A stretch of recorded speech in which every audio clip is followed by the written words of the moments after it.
दिहनी उन्हीं के बाबू जो खाना ले ली खैनी आ खा के आ खटिया पर हम सुत गई।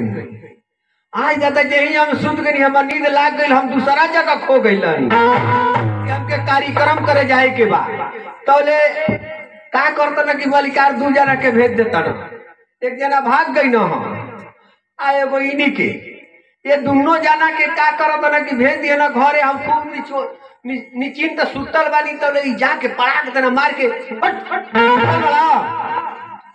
प्रोग्राम करे जाए के बा। आहिदा का कर तनी कि अब तो पैसा अपन मलकिन के दे दी हनी, आई बेचारू लोग जो पैसा भाड़ा रहे वो लगा के हमरो के लेके आ गए ना जा क्वार्टर पर। तले मलिकार के लेट भई बस का करता ना कि अपन साज बाज बांध के चल देता ना प्रोग्राम करे। ये सरकार यही कहीं हनिए गुरुद्वारे के उड़ावे के रहे। ई सरकार का करता नहीं जा कि ई अपने में राय के तोहरे लगे पैसा तोहरे लगे पक मरदे हमारे लगे पैसा नहीं कमा तब पैसा जो रहे तो भाड़ा लगा दी और बाकी पैसा मलिकारे के लगे बा तो किए दे। अरे तो ना जाइए तो मलिकार खूब हेने गरी आई हाँ चला सा गलती हो गई बा। का करते हैं कि पैदले हमने का चाप दी हनी जा, सरकार पैदले चाप दी हनी जा। तो ले रास्ता में एगो बेचारा खट्टिक बहुत बढ़िया जो बाकी ओकर बगीचा रहे का जने भाड़ा पर ले रहे कि ओकर खुद कर है। ई सरकार के हिंगो में घुसा तनी जा बगीचा में तो देखा तनी हम कि बैर खूब फरल बिया। आह दादा एगो बैर तुर के जेब में धो लेतनी हम।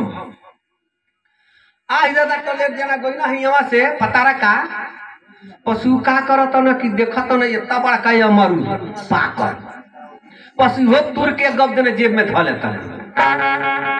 आज दादा हाई बेचारू ई का करत न कि देखत न कटहर इतना बड़का में डांटी रहे इतना कम। अब बस यो का करता ना कि गब एगो कटहर के ऐठ मैठ के तूर तार के वो पीछे लटका लेता। यो धरल चाहे बाकी धरे तक कहाँ धरे होता बड़का पीछे लटका लेता। आज जब पीछे लटका लेता ना तो खटिकवा देखत रहे। आज दादा एगो हंसुआ टेढ़ खने ले ले एगो हंसुआ टेढ़ खने ले आवता कहीं आज दादा हम तो बलिया कर रहनी अकेले हमार टंगरी हिले लागल कहता कैसन कापत है रे तू का तुरले है। हम कहनी कि बोई कहता ना कि तू बेचारा कहता कि पैंट खोला पर पैंट के खोल दी हनी कहता चड्ढी खोल कहनी क्या दादा का करी पैंट चड्ढी खोल दी कहता क्या रे तो के कोनो दंड ना दे आई बैल जो तुरले होके पीछे से खाचो। आज दादा बैल तो छोटी चुकी रहे। अब हम डरने का कहनी कि बैल लेके पीछे लगाऊनी धीरे धीरे खा घलनी धीरे धीरे खा घलनी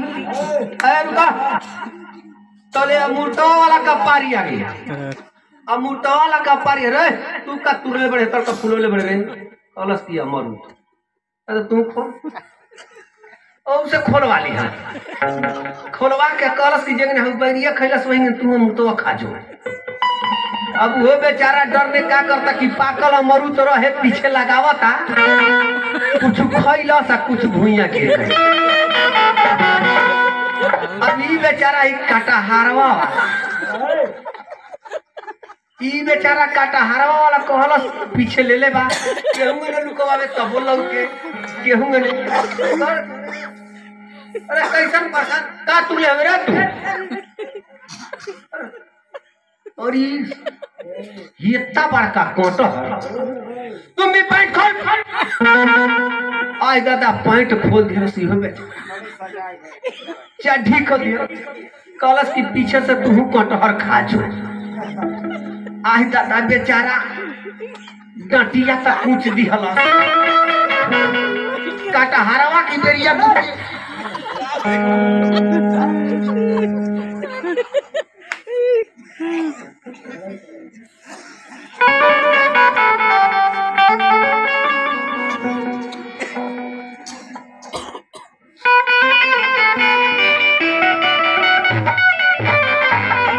सरकार कहती ना जब जीवा हमारो जरूर तबे हम कहतनी बेचारा का आखिया मखिया कुल उलट गई हमार दाया तो कनी के साहब अब हंसुआ तनी सा दे ना हंसुआ लेके आ ऊपरा का कटवा सर सर मार दी हनी आ जब चिकन हो गई तो बेचा कस के कनी की खिया दैया पे लगा के दबरस डोटिया कुल खा गलस कटहरवा छटक के होनी चल गई बेचारा बच गई।